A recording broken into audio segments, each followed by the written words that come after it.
বঙ্গোপসাগরে সৃষ্ট নিম্নচাপটি রূপ নিয়েছে গভীর নিম্নচাপে। ধীরে ধীরে এগোচ্ছে ভারত ও বাংলাদেশের দক্ষিণাঞ্চলীয় উপকূলের দিকে। এই মুহূর্তে এটির অবস্থান পূর্ব মধ্য বঙ্গোপসাগরে।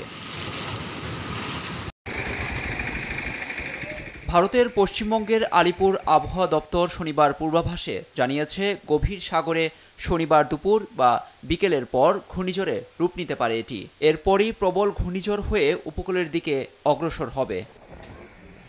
রোববার মধ্যরাতে প্রবল ঘূর্ণিঝড়ের আকার নিয়ে পশ্চিমবঙ্গ ও বাংলাদেশের খেপুপাড়ার মাঝামাঝি স্থলভূমিতে আঘাত হানবে রিমাল। সবশেষ বার্তায় আলিপুর জানিয়েছে, দক্ষিণবঙ্গ থেকে ৩৮০ কিলোমিটার দূরে এবং ক্যানিং থেকে ৩০০ কিলোমিটার দক্ষিণ পূর্বে অবস্থান করছে এটি। ঝড়ের প্রভাবে রবি থেকে সোমবার কলকাতা, হাওড়া, হুগলি, উত্তর ২৪ পরগনা, দক্ষিণ ২৪ পরগনা, পূর্ব মেদিনীপুরে ভারী থেকে অতি ভারী বর্ষণ হতে পারে। ক্ষয়ক্ষতি মোকাবেলায় সতর্ক রয়েছে প্রশাসন। কেন্দ্রীয় মন্ত্রিসভা পরিষদের সচিব রাজীব গৌবা পশ্চিমবঙ্গ ও ওড়িশা প্রশাসনের শীর্ষ পর্যায়ের সঙ্গে বৈঠকও করেছেন ইতিমধ্যে।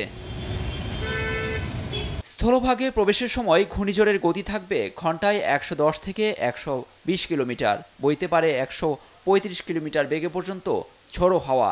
প্রাণহানি এড়াতে সোমবার পর্যন্ত জেলেদের সাগরে যাওয়ায় নিষেধাজ্ঞা জারি করেছে ভারতীয় প্রশাসন।